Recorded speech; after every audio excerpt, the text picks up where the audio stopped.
The name George Washington has become a symbol of liberty and freedom wherever man has read the records of history. In man's long and bitter struggle for the right to be free, for the right to govern himself, George Washington is a guiding beacon as enduring as history itself. 209 years ago today, George Washington, American, was born. To him, to his principles of freedom, of unity, of tolerance, of democracy itself, this program is dedicated.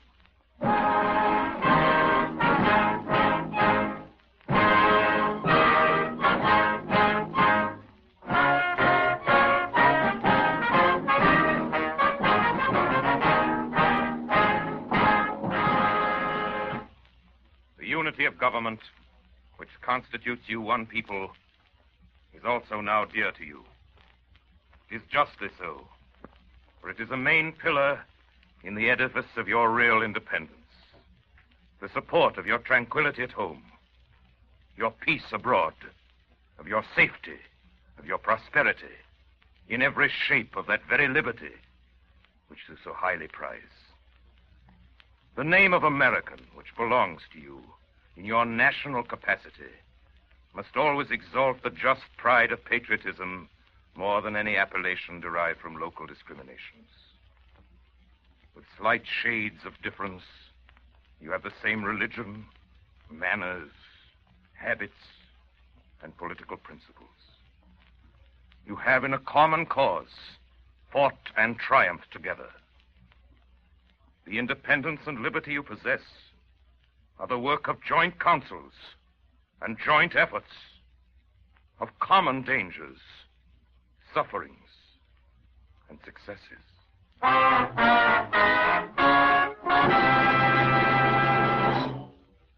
This is a decisive hour in American history. What George Washington said almost 200 years ago is pertinent and meaningful today. For this reason, we have restored with faithful accuracy, from documents, letters, and other historical records, the wisdom, the ideals, the thoughts, and the hopes of George Washington for America. Playing George Washington will be the distinguished actor, writer, director, Orson Welles. I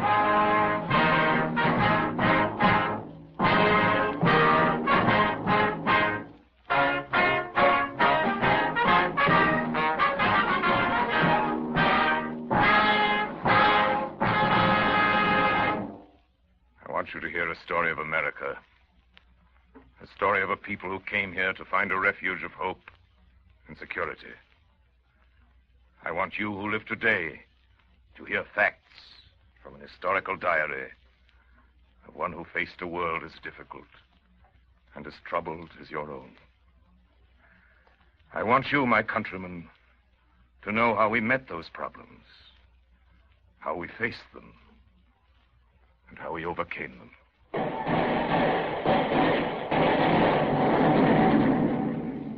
It is April 19th, 1775. A fateful day in American history. First blood is shed in the American War of the Revolution.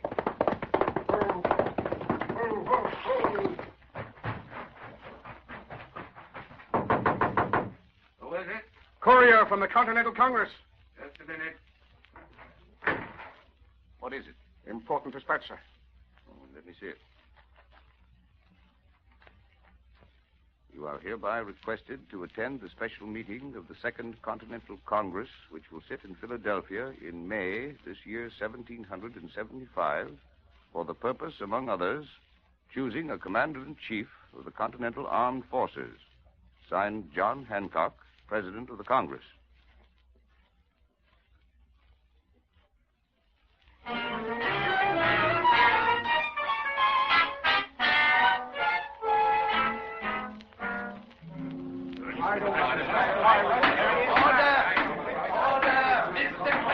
Order, gentlemen, please. Mr. President. The gentleman from Massachusetts, John Adams. Mr. President, members of the Congress, I believe that the Commander-in-Chief of the American Army should be a man satisfactory to all. We want Virginia to support our New England cause. Therefore, we should give our suffrage to a Commander-in-Chief from Virginia. Mr. President! The gentleman from Virginia, Edmund Randolph. I propose Colonel William Byrd, late commander of the Virginia forces. No! I nominate General Andrew Lewis, that gallant soldier from Virginia. No! He has neither the experience nor the ability. I protest, sir. And so do I, your son. Order! Mr. President. The gentleman from Massachusetts, John Adams. Mr. President, I propose we end this bickering. I name for your consideration Colonel George Washington as Commander-in-Chief of the Continental Army. Mr. President, The gentleman from Virginia, Patrick Henry. if you speak of eloquence, there are others more experienced. If you speak of solid information and sound judgment, Colonel Washington is unquestionably the greatest man on the floor. I propose we take a vote. Order. All in favor? Aye! Opposed? Then it is carried. Colonel Washington, this Congress has nominated you to be General and Commander-in-Chief of the Army of the United Colonies. Will you accept the position tendered you? Yes, gentlemen, I accept it. Though I'm truly sensible of the high honor done me in this appointment, yet I feel a great distress from a consciousness that my abilities and military experience may not be equal to the important trust.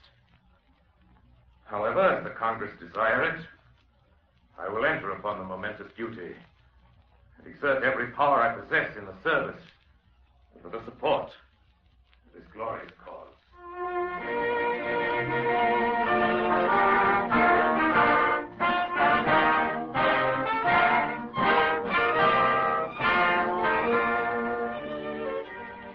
Philadelphia, June 18th, 1775. My dearest Martha, I'm now set down to write you on a subject which fills me with inexpressible concern.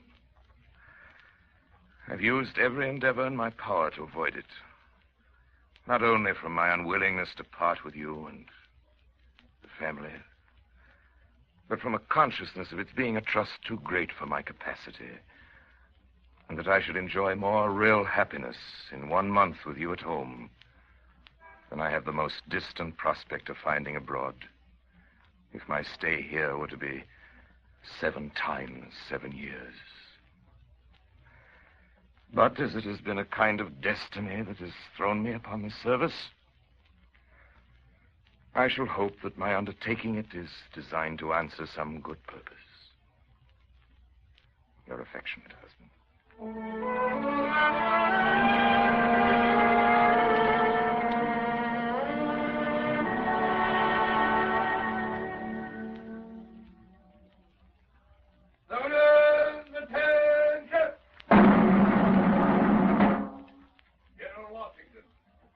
Soldiers, last Thursday, the Continental Congress of our nation drafted the document which I hold here in my hands. The Declaration of Independence.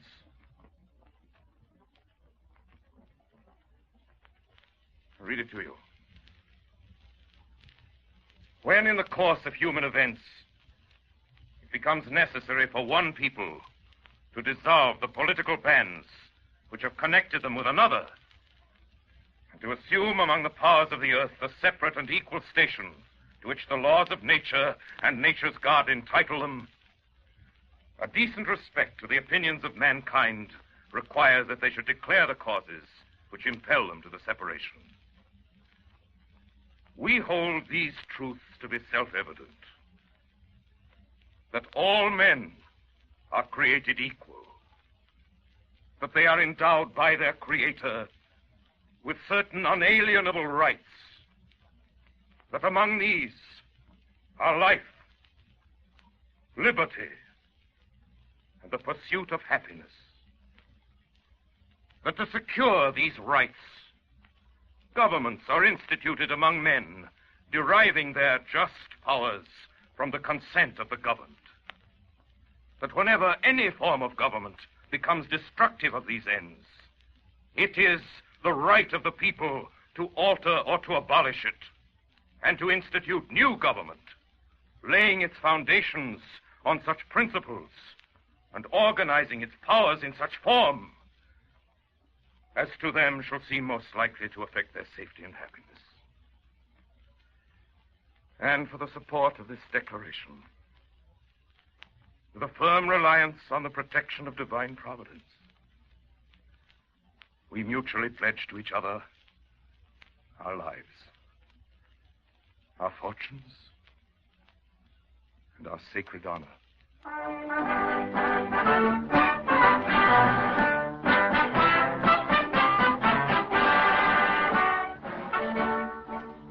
Our numbers were quite inadequate to the task of opposing General Howe, being reduced by sickness, desertion, and political deaths. We're obliged to retire before the enemy.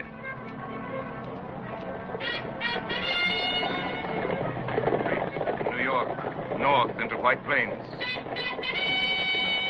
We retreat across the river into New Jersey. Across New Jersey to the Delaware.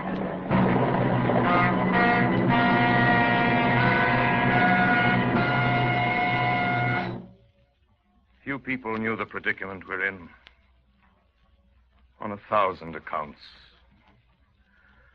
Fewer still would believe if any disaster happened to these lines, from what cause it flowed. I've often thought how much happier I should have been if, instead of accepting a command under such circumstances, I'd taken my musket on my shoulder and entered the ranks, or if I could have justified the measure to posterity in my own conscience and retired to the back country and lived in a wigwam. I shall be able to rise superior to these and many other difficulties. I shall most religiously believe that the finger of divine providence is in it.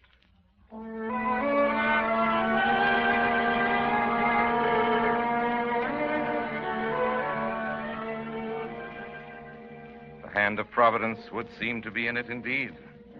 For on Christmas Eve, we attacked Trenton, capturing 23 officers and 866 men. Justice to the officers and men, I must add that their behavior reflected the highest honor among them. Princeton, too, we established ourselves more firmly on the Delaware. The odds soon told. For at Brandywine, our small army was beaten and forced into retreat. Through the want of shoes and stockings, and the hard frozen ground, you might have tracked the army from White Marsh to Valley Forge by the blood of their feet. Strong symptoms of discontent appeared in particular instances. Nothing but the most active efforts everywhere could avert a shocking catastrophe. Come in. General Washington. Yes, Colonel? General Washington. The men are in a bad way, sir. 10,000 starving, frozen men. What you're asking them to do is impossible. And what do you propose? Surrender on whatever terms we can get, sir. Mm-hmm. Are you cold, sir? Of course. Hungry? Yes. And discouraged? Discouraged and beaten, too, sir. Beaten? Huh. I'm cold. My home's a shelter like yours. I'm hungry. My food's no better than yours. I'm discouraged. What man wouldn't be? But beaten when we've nothing but a few wooden buildings to lose. Man, there's freedom to be gained. The price is so great, sir. We've fought long and hard together, haven't we? Yes, sir. And won sometimes, too.